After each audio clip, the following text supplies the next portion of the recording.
Bugünkü mövzumuz qədim Yunanıstan mövzusudur. Bildiyimiz kimi Yunanıstan Avropada yerləşir və Yunanistan mədəniyyətinin beşiği sayılır. Ona görə diqqətli olaq, mövzu geniş mövzudur.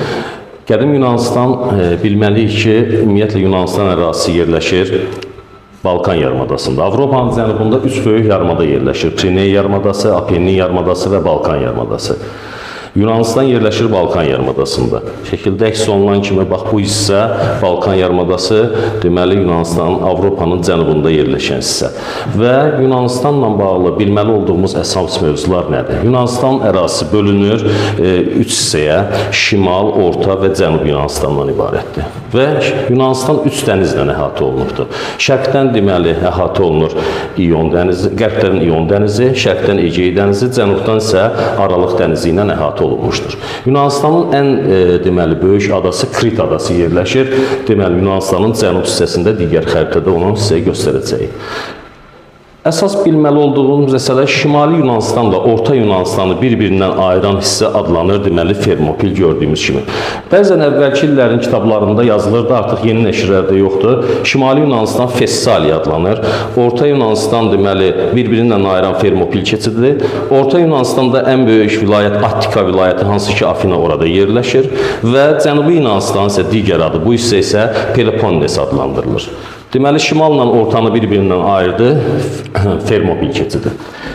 Daha sonra Cənubi Yunanistan, Afina Orta Yunanistanda yerləşir, bunu bilsək yaxşıdır. Bir də Cənubi Yunanistanda isə yerləşən əraziləri Mikena və Lakonika vilayətləri ki, hansı ki dərs adları çəkilir, bax onlar da bax, Cənubi Yunanistanda yerləşir.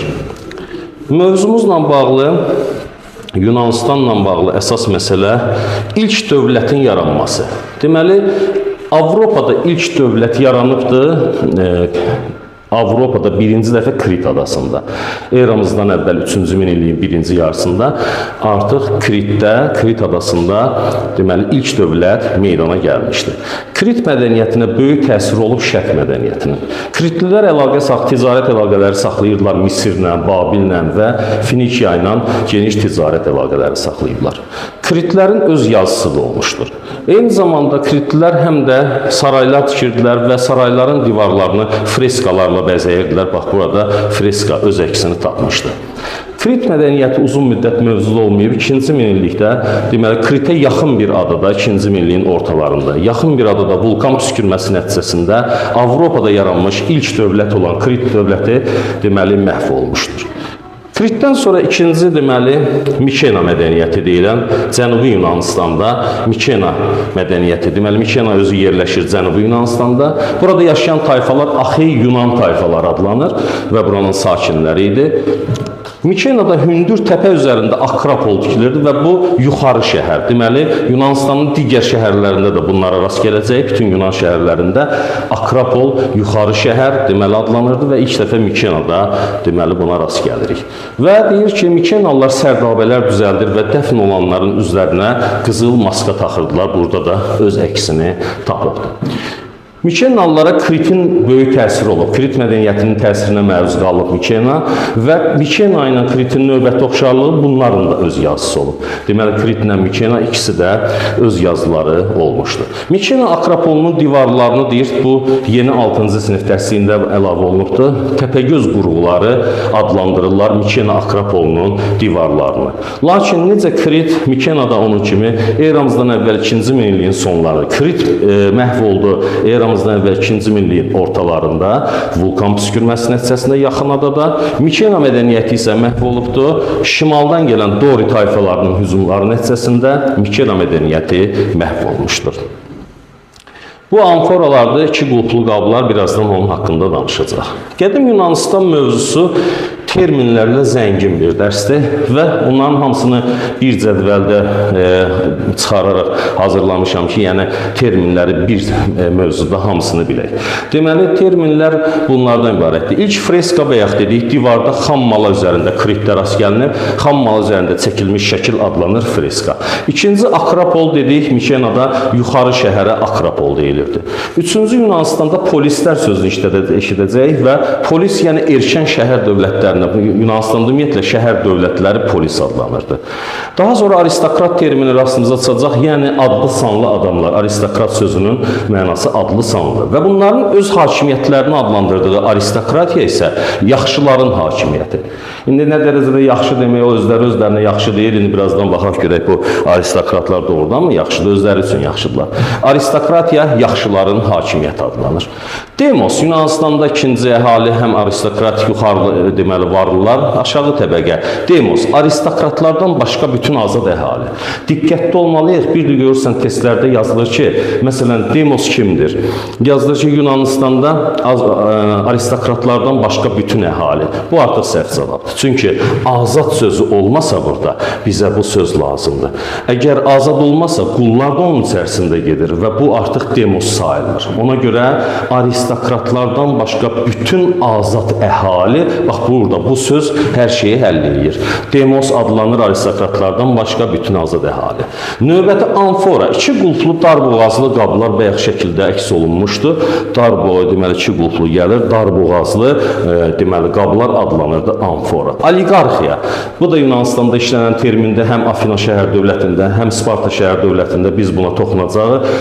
Oliqarxiya idarə üsulu, bu da azlığın hakimiyyəti deməkdir, mənası. Tiran sözünü görəcəyik dərsdə, yəni zalim, qəddar və ədalətsiz hökmdar mənasını verir, hərfi mənası, tiranlıqdan danışacaq. Strateg Afinada birazdan keçəcək, hərbi başçıya deyilir, ordu və donanmaya başçılıq etmək üçün strateg vəzifəsi yaranacaqdır.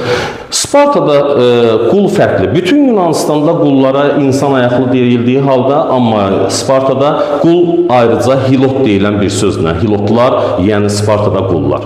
Falanga, qoşun növüdür, qoşunun düzülüş qaydası. Deyərdim, Afinada da, Spartada da oxşarlıqdır. Yunan şəhər dövlətlərində deməli, qoşun növü, düzülüş qaydası bu cür falanga adlanırdı. Lakonik danışıq deyilən ifadə var ki, yəni qısa və aydın danışıq, əsasən Spartada, Lakonika vilayətində rast gəlinir buna. Demək, qısa və aydın danışıq adlanır lakonik danışıq. Ellin, kimlərdir Ellin? Yunanlar özlərinə verdiyi ad belə olmuşdu, Ellinlər. Vətənlərini isə Ellada isə vətənlərini belə adlandırırlar. Yunanlar deməli koloniyalar salırdılar, harda olmasına sumeraq onlar oranı Ellada öz vətənlərini bu cür adlandırırlar. Koloniya nə deməkdir? Yunanlar Yunanıstanda torpaq azlığına görə çətinlik çəkirdilər və yeni ərazilərdə məskunlaşırdılar və həmin daimi məskən deməkdir. Başqa yerdə köçüb məskən saldıqları yerə koloniya deyilir, daimi məskən deməkdir. Triera sözünü dərsdə görəcəyik, yəni Yunanların gəmilərindən söhbət gedir ki, Yunan Əhəməni müharibəsində həll edici rol oynayacaq. İnsan ayaqlı bayaq toxundum, Yunanıstanda qulları insan ayaqlılar adlandırırdılar. Daha sonra demokratiya sözünə rast gələcəyik dərsdə, yəni demokratiya xalqın hakimiyyəti deməkdir. Demosun hakimiyyəti, xalqın hakimiyyəti. Stil Yunanistan mədəniyyətində yazı yazmaq üçün metal, bir tərəfi metal iti uclu, bir tərəfi isə küt olan mum üzərində yazır. Daha sonra küt tərəfi ilə silirdilər. Bu yazı yazmaq üçün vasitə adlanırdı stil. Teatrın bilirsiniz ki, vətəni Yunanistan'da, ilk dəfə Yunanistan'da teatr yaranıbdır və mənası tamaşa yeri deməkdir. Komediya teatrlar iki cür olurdu, komediya, tragediya. Komediya sözünün mənası şən sakinlərin mahnısı deməkdir. Tragediya isə sonu faciə ilə bitən dramatik əsər isə baş qəhrəmanın ölümü ilə sona çatan, deməli bu isə adlanırdı tragediya. Muza sözü var dərsə, elm və incəsənət ilahəsinə Yunanlar muza deyirdilər. Və agora bazar meydanı deyilir, Yunanistanda şəhərin baş meydanı, bazar meydanı adlanırdı agora. Bax, ən azı 25 dənə termin, hətta vətəndaş sözü də ilk dəfə biz Yunanistan mövzusunda qanunla müəyyən olmuş hüquqları olan və dövlət qarşısında vəzifələr daşıyan deməli insan adlanır vətəndaş, bunu da bilsək yaxşıdır. Biraz keçir Yunanistanda şəhərlər artıq şəhər dövlətinə çevrilir. Məsələn, Afina şəhərinin salınması eramızdan əvvəl 2-ci minillik kimi göstərilir, amma şəhər dövlətinə çevrilməsi eramızdan əvvəl 8-ci əsrdə. Artıq eradan əvvəl 8-ci əsrdə Yunanistanda şəhər dövlətləri, yəni polislər meydana gəlir. Və Afina şəhər dövləti yarandı eradan əvvəl 8-ci əsrdə. Afina şəhər dövləti harada yerləşir? Orta Yunanistanda yerini bilməliyik. Əhalisi iki yerə bölünür və yaxud aristokratlar və demosdan ibarətdir Afina şəhər dövləti. Eramızdan əvvəl 7-ci əsrdə Afinada artıq metal pullar, gümüş pullar kəsilməyə başlayır. Bu da vacib faktdır. Daha sonra Afina şəhər dövlətinin ilk idarə üsulu oliqarxiya olmuşdu. Eramızdan əvvəl 7-ci əsrdə o azlığın hakimiyyəti dediyimiz varlı təbəqəni idarə etdiyi oliqarxiya idarə üsulu deməli yaranmışdı Afina şəhər dövlətində. Daha sonra eramızdan əvvəl 7-ci əsrdə bütün məsələləri həll edirdi Ağsaqqallar Şurası. Deməli, Afinada eradan əvvəl 7-ci əsrdə bütün məsələləri hansı qurum həll edir? Ağsaqqallar Şurası. Bunu da bilməliyik. Ağsaqqallar Şurası qanunlar qəbul edir və məhkəmə bu qanunlara əsaslanırdı, onun əsasında işləyirdi. Və eramızdan əvvəl 7-ci əsrdə aristokratlar bir qanun hazırlayır. Aristokrat Drakon adlı bir nəfər Drakon qanunları adı ilə tarixə düşmüş bir qanunlar hazırlayır. Amma belə deyək, çox sərt bir qanunlar idi. Bu Drakon qanunlarında eramızdan əvvəl 7-ci əsrdə qəbul edilmiş bu qanunda kiçik səhvə görə ölüm cəzası verilirdi insanlara. Yəni kiçik bir səhv ki, hansı ki başqa cür cəzalanmaq olardı, yüngül cəza ilə, lakin ölüm cəzası. Ona görə deyirdilər, sanki mürəkkəblə deyil, qanla yazılmışdı. Yəni hər cümləsindən Drakon qanunlarından qan damlayırdı, asılmalı, kəsilməli, öldürülməlidir. Ona görə deməli, bax, bu Drakon qanunları Yunanistanın Afina şəhər dövlətində çox böyük qarşı durma və ziddiyyət yaradır.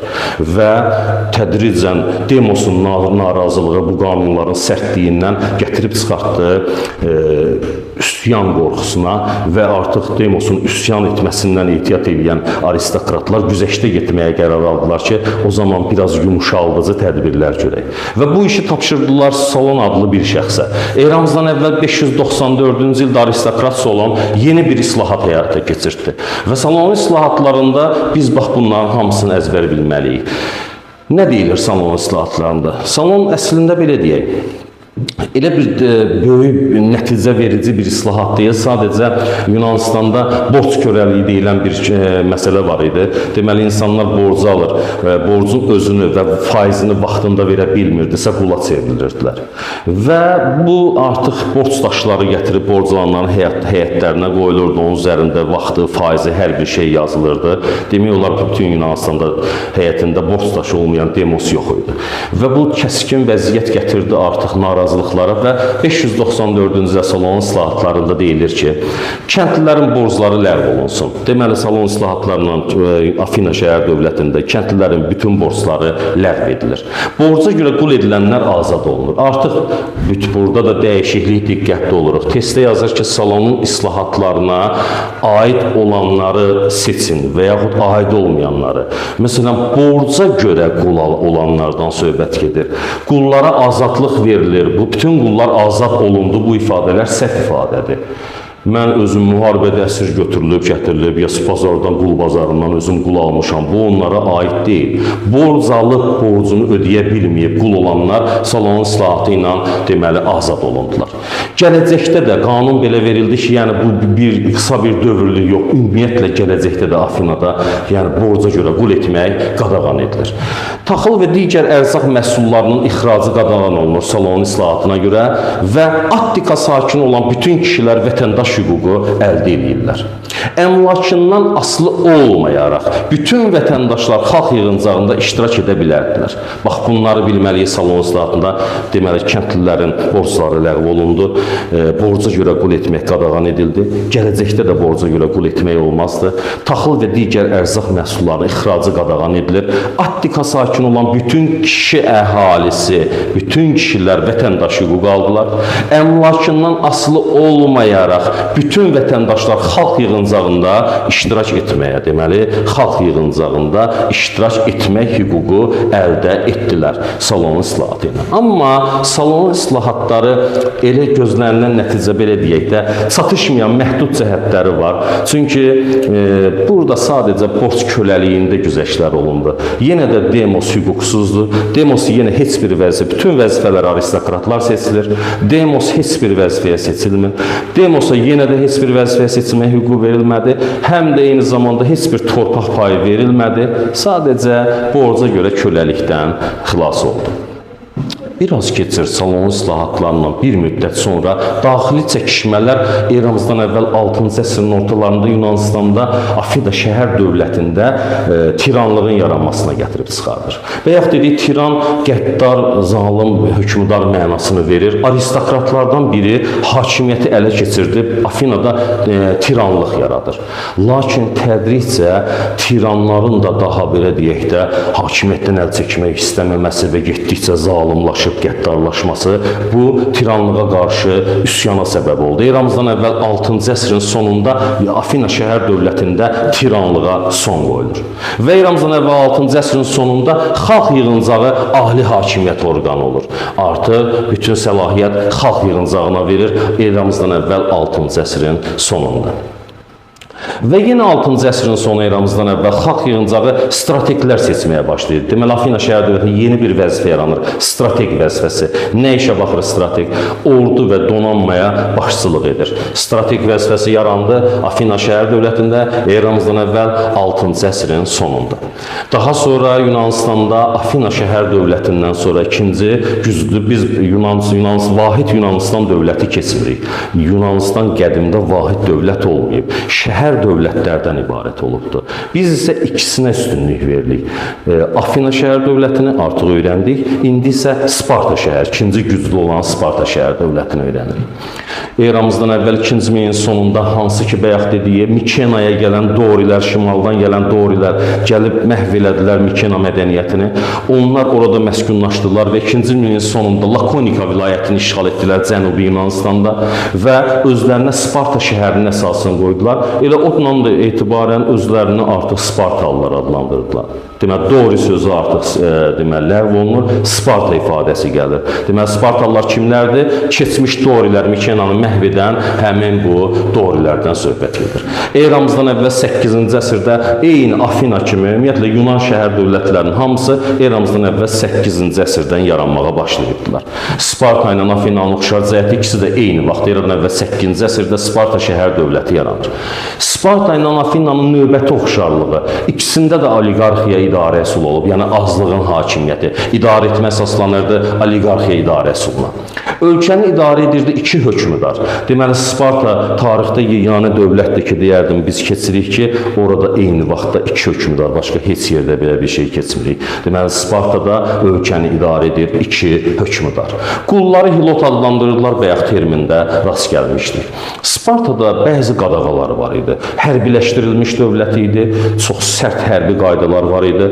Spartada qadağan edilmişdi, hərbidən başqa bütün işlər qadağan edilmişdi. Fəlsəfə, ədəbiyyat, incəsənət, xaricə səfər etmək, xaricə səfər necə? Hərbi məqsəddən başqa xaricə səfər etmək qadağan edilmişdir. Yəni, bir Spartalı kişi hər hansı bir döyüş vaxtı Spartada olmasaydı, məsələn, harasa başqa bir yerə səfərə gedib, artıq o, belə deyək, sərt cəzalanacaq, sərt cəzalanmaq da, yəni, ələ keçirilərsə öldürüləcək.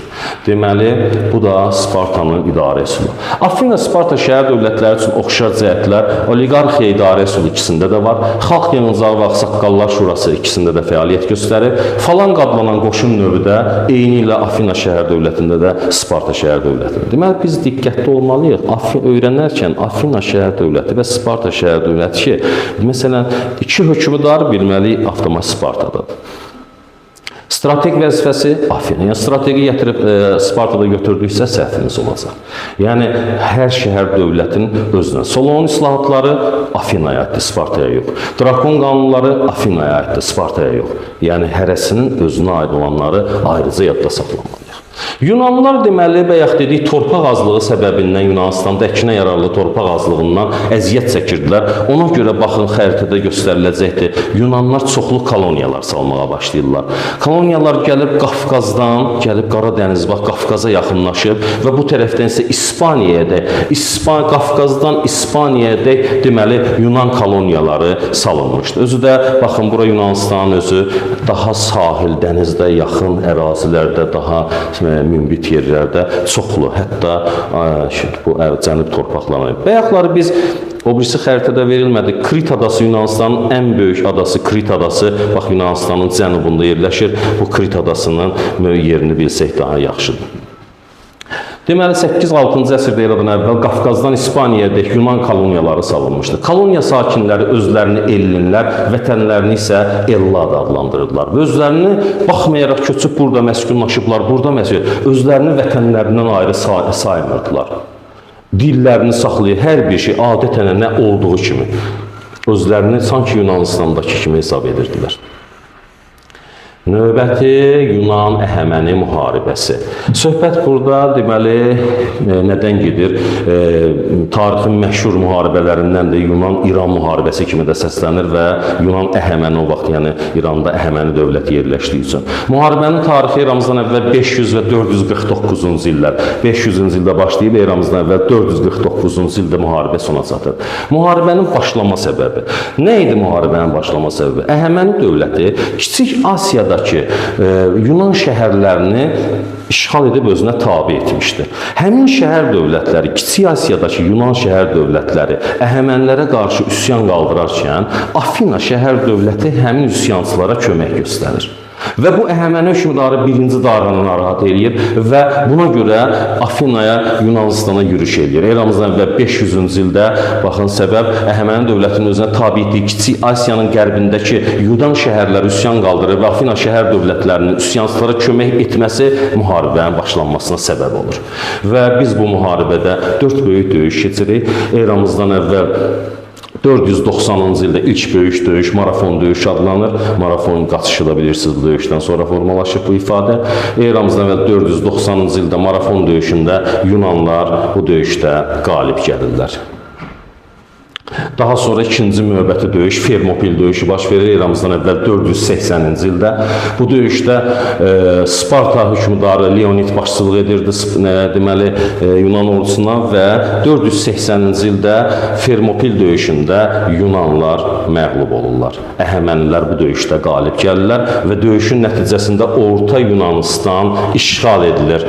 Deməli bilirsiniz 300 Spartalı filmi də var bunun. Leonid 300 Spartalı ilə o Fermopil keçidini qoruyur, böyük qəhrəmanlıqlar baş verir orada, amma nəticədə Orta Yunanistan xəyanət nəticəsində ələ keçirilir, döyüş bunların Əhəmənilərin qələbəsi ilə sona çatır.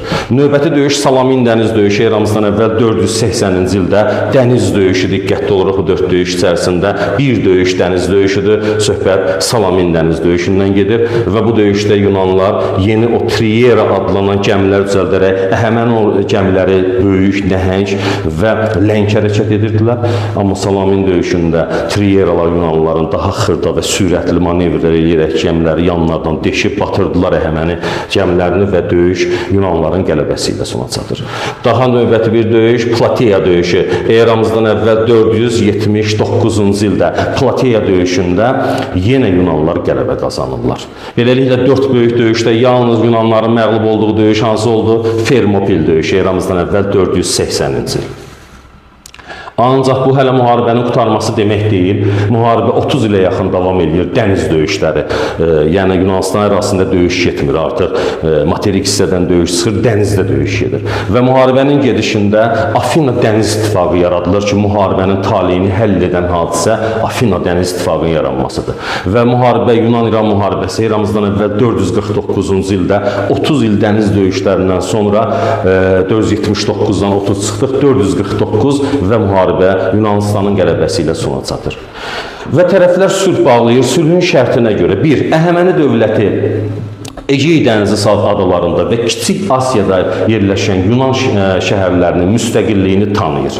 Bir də deyirik, Egey dənizi adalarında və Kiçik Asiyadakı Yunan şəhərlərinin müstəqilliyini Əhəməni dövləti tanıyır. Bu bir. İkincisi, Əhəməni hərbi donanmasına Egey dənizində üzmək qadağan olunur. Diqqətli oluruq hərbi donanmasına. Məsələn, bu da testlərdə dəyişilir. Əhəməni ticarət donanmasına, Əhəməni ticarət gəmilərinə Egey dənizində üzmək qadağan olunur. Xeyr, ticarət gəmisinin üzməsində problem yox idi. Amma hərbi gəmi üzə bilməzdi. Əhəmənilərin hərbi donanmasına Egey dənizində üzmək qadağan olur. Müharibənin nəticəsində Yunanistan Aralıq dənizi hövzəsində ən güclü ölkəyə çevrilir. Bundan sonra Aralıq dənizi hövzəsindəki ən güclü dövlət Yunanistan olur. Deməli, bu da bizim Yunan-İran müharibələrinin və yaxud Yunan-Əhəməni müharibəsi 500, eramızdan və 500-449-cu illərə əhatə edən hadisə.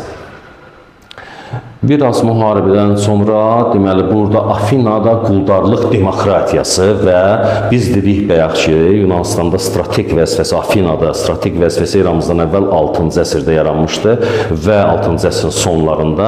Amma biz ilk strateqi keçmirik. Necə olur ki, amma ən məşhur strateqi keçirik. Bu Perikldır. Məşhur strateq eramızdan əvvəl 443 və 428-ci illərdə 15 il dalbadal strateq seçilib, ölməsəydi, növbəti mərhələdə də bəlkə seçilərdi. 15 il ardıcıl Perikl strateq seçilir. Periklın dövrü, deməli, Afinada quldarlıq demokratiyasının çiçəklənmə dövrü sayılır. Çünki bu kişinin keçirdiyi bəzi islahatları, deməli, yoxsulları müdafiə edən bir qərarlar verir. Yoxsul Afinalılar bütün dövlət vəzifələrini tuta bilərdilər. Artıq, deməli, 5-ci əsrin ortalarında Periklın strateqliyi dövründə artıq yoxsul vətəndaşlar bütün vəzifələri bura qədər demos yoxsul vəzifə tuta bilməzdi. İlk dəfə Afinada yoxsul Afinalılar bütün dövlət vəzifəsini tuta bilərdilər Periklın strateqliyi dövründə. Hətta vəzifəyə görə əmək haqqının verilməsini də bilməliyik. Çünki biz qabaqda Roma mövzusunu keçəndə orada buna bənzər bir şey olacaqdı, amma orada yoxsullara vəzifəyə görə əmək haqqı verilməyəcək. Amma Periklın vaxtında Afinada vəzifəyə görə əmək haqqı verilir. Yoxsul vətəndaşlara taxıl və pul yardım edilir Periklın dövründə. Müharibədə həlak olanların ailələrinə, uşaqlarına, qocalara, əlillərə isə yardımlar göstərilirdi, köməklik göstərilirdi. Bax, Periklın dövründə baş verib bu hadisələr. Periklın strateqliyi dövrü Afinada quldarlıq demokratiyasının çiçəklənmə dövrü sayılır. Deməli, Perikldan danışırsa, söhbət gedir Afina şəhər dövlətindən. Strateq sözü Afina şəhər dövlətindədir. Biraz keçir Afina Sparta arasında müharibə başlayır. Yunanistanın iki güclü şəhər dövləti sonda kəllə-kəlləyə gəlirlər. Nə üstündə? Deməli, Yunanistan dağalıq etmək üstündə. Qonşu əraziləri tabi etmək üstündə, ticarətdə üstünlük qazanmaq, rəqabət bir sözlə Yunanistanı ağalıq etmək iki güclü dövlət arasında müharibəyə səbəb olur. Eramızdan əvvəl 431-ci ildə başlayan bu müharibə eramızdan əvvəl 404-cü ildə sona çatır. Deməli, müharibədə bir qism Yunan şəhər dövlətləri müdafiə edirdi, Afinanı, bir qismi Spartanı, bütün Yunanistan bu müharibədə iştirak edirdi.